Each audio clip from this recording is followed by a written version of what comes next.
The 2000s era of R&B and soul music introduced us to a great amount of talent. The new millennium switched up the beats and created new fashion trends. The artists were giving us breakup and club anthems, but a lot of them weren't able to replicate the success they had and eventually disappeared from the spotlight. Here's what happened to some of the male R&B singers from the 2000s that disappeared.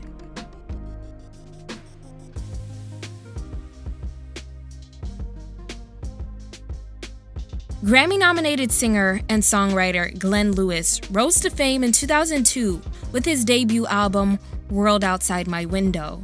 He was born in Ontario, Canada, to a family of Jamaican and Trinidadian heritage. His father was the lead singer of the 70s R&B and funk band Crack of Dawn.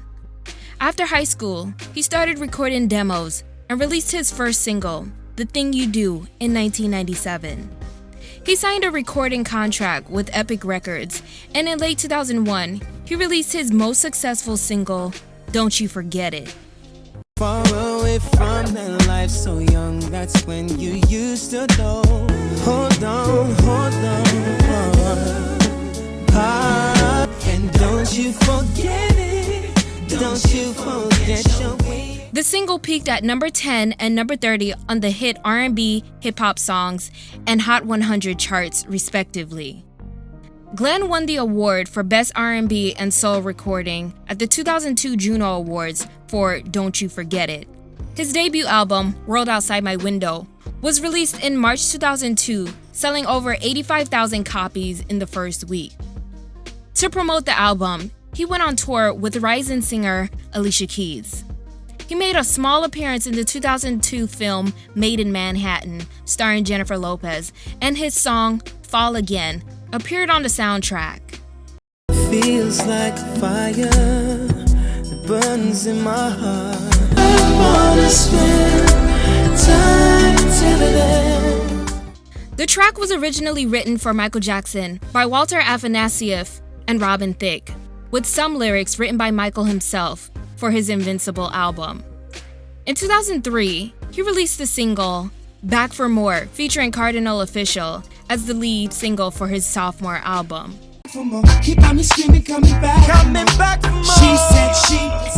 Sadly, the album would be scrapped by his label, but it would later be leaked in bootleg form. For years, Glen was MIA in the music industry until 2013, when he made a full comeback with his single Can't Say Love and his album Moment of Truth. Glen continues to tour as an artist, and earlier this year, he recorded a song for the soundtrack for the original motion picture titled Little White Lie. I can't help it.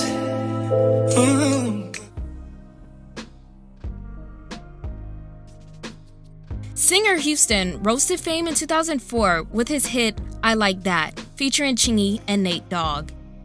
He is a native of Los Angeles and signed a deal with Capitol Records. His only hit, I Like That, reached number 3 on the Hot R&B and Hip Hop chart and number 11 on Billboard's Hot 100 and the UK Singles chart. See me, I see you, your body calling. I'ma get back. I like that, I like that. Girl, work that back. His debut album, It's Already Written, reached number 14 on Billboard and is certified gold in the US. His second single, Ain't Nothing Wrong, was also mildly successful, reaching number 70 on the R&B chart. Girl, I could tell that you've been here before by the way that you pop. And I know that you love it when I'm deep in it. Feels like everyone we doing it. While on tour in London in January 2005, Houston suffered a mental breakdown and attempted to jump out of his 13th floor room in his hotel. His friends and bodyguards stopped him, but when they moved him to a lower floor and locked him in his room, he injured himself by gouging out his left eye with a plastic fork. A source said he was telling people he was Jesus and wanted to go home to his father. In the year prior, he had been under psychiatric care for manic depression. After the incident, he was arrested by London police and was sent to a rehabilitation facility where he stayed for 2 weeks, and he also continued treatment for a year. He released a statement citing the pressure of fame was the cause of the incident. He said, "Everything was clobbering down on me. Everything was going a little bit too hard on me. I still love all my fans. Please pray for me, and know I'll be back with some more hits."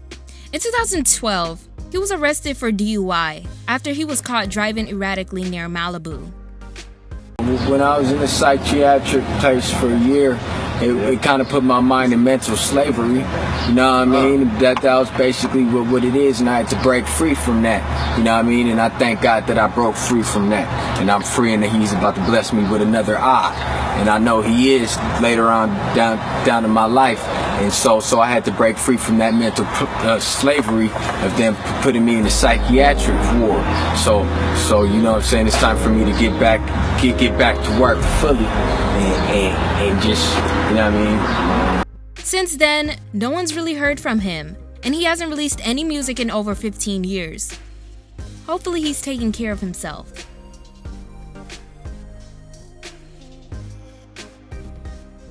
Carl Thomas rose to fame in the early 2000s with his hit song, "I Wish."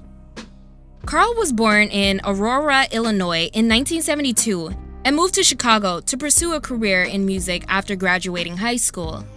He was in a group called The Formula in the mid-90s before relocating to Brooklyn, New York. In New York, he started doing open mic performances at clubs. While doing an open mic set at a cabaret in Manhattan, Carl caught the attention of producer and record executive Puff Daddy, who signed him to Bad Boy Records in 1997. Carl released his debut and breakout single, "I Wish," in the year 2000. It was love at first sight, and I wish I never met her at all, but she got love for me. And the single reached number 1 on the Hot R&B Hip Hop Songs chart and number 20 on Billboard's Hot 100.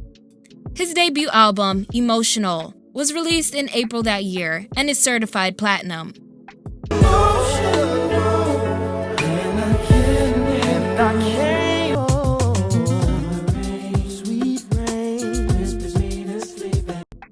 He collaborated with Faith Evans for her song Can't Believe, and the single peaked at number 4 on the Hot R&B and Hip Hop Songs chart. I didn't see all the things I used to see. But it would take 4 whole years before he released a follow-up album. His sophomore album, Let's Talk About It, was released in March 2004, and the album and singles failed commercially.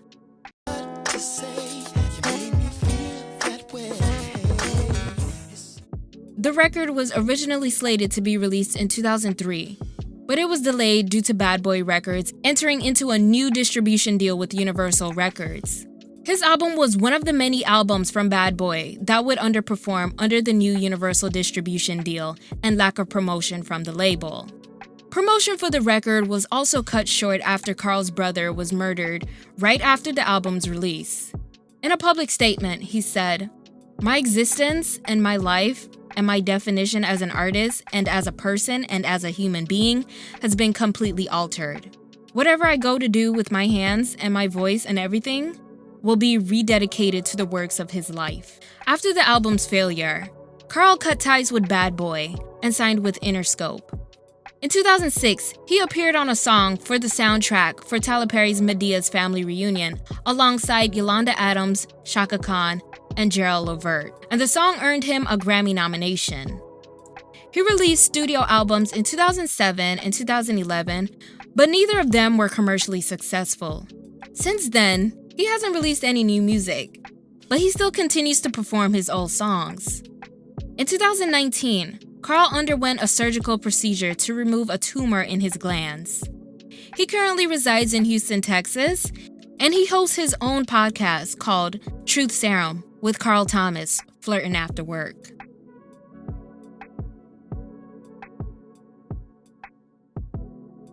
Mario Winans is a producer, singer, and songwriter from Detroit. He's a member of the famous gospel Winans family and is the son of Marvin and Vicky Winans.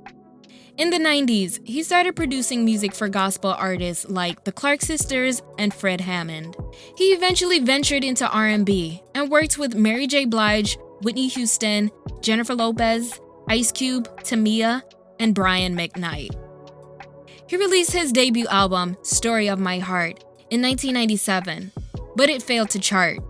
Soon after, he started working with Diddy at Bad Boy Records and produced music for the artist on the label.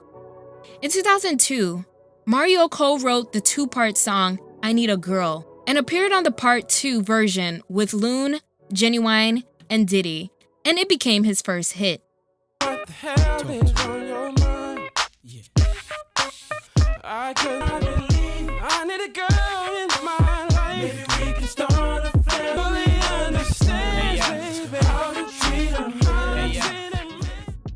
In 2004, he released his first solo single, I Don't Wanna Know, which samples the Fugees' 1996 hit single, Ready or Not. I don't wanna know if you're playing me, baby. Oh, do to me, baby. It reached number 2 on Billboard's Hot 100 and also on the Hot R&B chart, where it remained for 8 weeks behind Usher's single, Yeah. His second album, Hurt No More, also reached number 2. However, the second single, Never Really Was, failed to chart. In 2005, he won the Best Gospel Performance Grammy for co-writing a song with his aunt CeCe Winans titled Pray.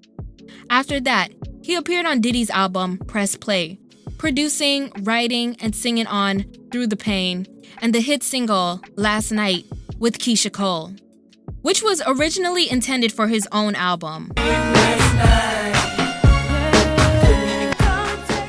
But his album was never released. Although he didn't release any more commercially successful solo work, he never actually disappeared from the music industry. Mario continued to work as a producer for many artists over the years. In 2010, he executive produced Diddy's Dirty Money album, Last Train to Paris, and Trey Songz's 2010 hit single, Can't Be Friends. He worked on Beyonce and Jay-Z's 2018 collaborative album, Everything Is Love, and most recently, he produced the title track for The Weeknd's After Hours album. He also produced some tracks for Nigerian superstar Burna Boy's recent album. What are some 2000s R&B groups I should cover in part 3? Let me know your thoughts in the comments below, and like this video and subscribe to Black Femininity TV for more content.